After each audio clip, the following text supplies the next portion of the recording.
Since the 2024 NFL Draft, football fans have been hoping for a specific matchup.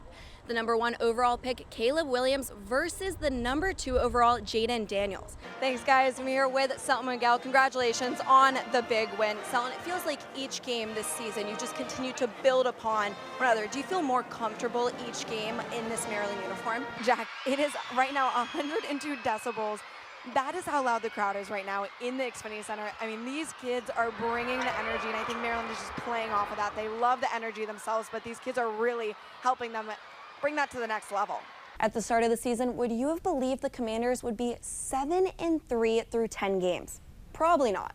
So Miguel had a phenomenal first half, 13 points, and there's a lot of talk of the hometown connections across the DMV, but those span internationally. I like being doubted. I think it's more fun and it kind of fuels your fire a little bit. Fueled by comments like, she's too young. Women can't coach male sports. People are always going to say things. Allie Coyle first started coaching soccer at Blair High School as the girls' JV coach. She was teaching English learners physics when some of her students' rec team coach quit.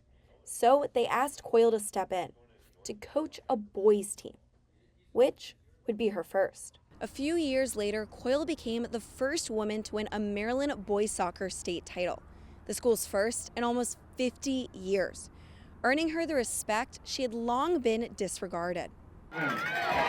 After the semifinals match, Walt Whitman High School head coach Dave Green, a 7-time state champion coach, conceded and told Coyle, "You outcoached me."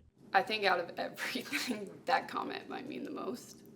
Coyle proved to young women that they can successfully coach any sport and any team. Coaches that coach well are good coaches.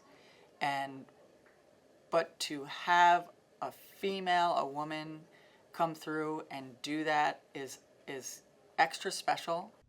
Her male athletes got the message too. I think everything that she's done, she deserves so much recognition. I think it's a step in the right direction because women can be coaches of men's teams and they can do a lot and go win state championships. We all benefit from that.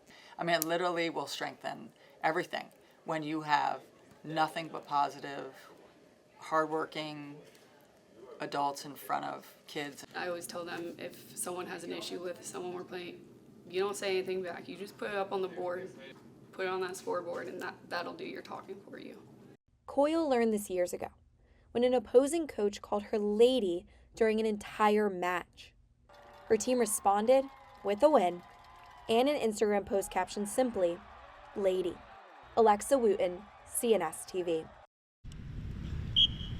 Called him up one night and said, "Look, I got a favor for you. I would like a favor of you." And he's like, "Anything."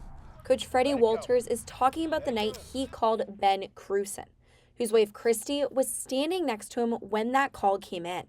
Freddie was like, "Ben, I want your son to play on my lacrosse team." And he was like, "Well, Kyler's too old." So, "Well, I'm not talking about Kyler, I'm talking about Caleb."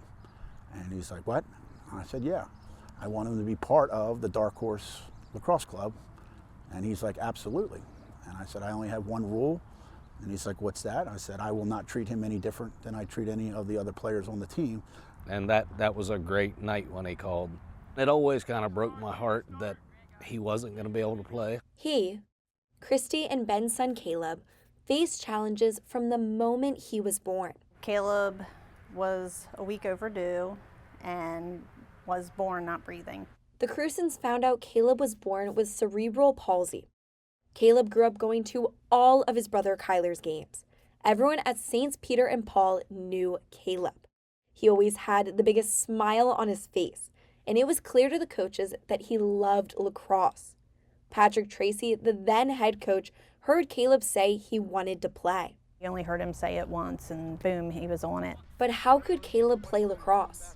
So he grabs the stick, he holds it, and that's where he gets into it.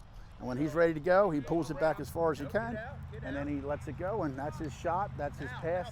Every day, he worked with Freddie to be able to drive the wheelchair, hold the stick, and shoot the ball. Sometimes so hard that he gets blisters on his hands from where he holds it. Doesn't complain, and he wants to keep going. And Caleb's coach wanted him in the game. I went into the officials and said, look, I really would like to try to get our, boy in the wheelchair at the end of the game. I'll save a timeout, call a timeout, let him come on.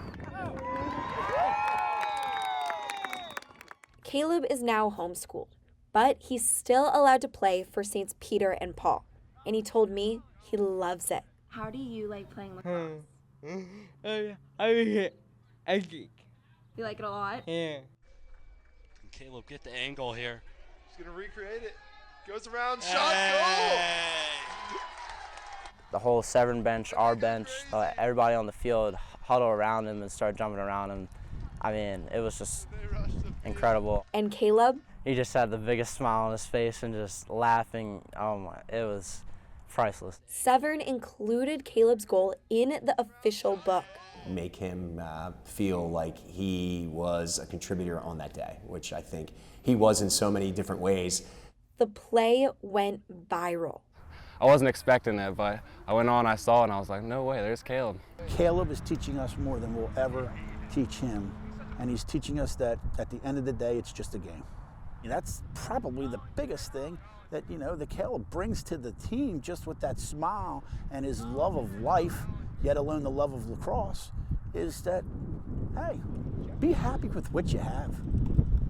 Life's short, live it and have fun, and that's Caleb to the T. Alexa Wootten, CNS TV.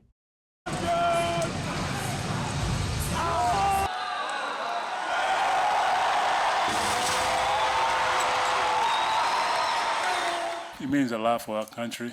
It also meant a great deal to the players too, because for the players, this one was a long time coming. It haven't been great basketball for us lately. We've been coming here for 3 or 4 years straight.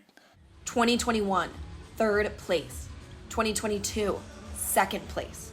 2023, fourth place. So a lot of people were saying Angola basketball done. Something the team wasn't willing to agree with, even when it felt like another failed run, said Angolan basketball player Yannick Moria. And when we was down 10, we went to the locker room. That was the quiet the locker room ever been. Everybody was their head down, like, what we doing? That question came from team captain Carlos Marias. A couple of days ago, he asked me, he told me, I never asked you for anything. I said, what you want? He said, I just want to lift this trophy. And that's what he did.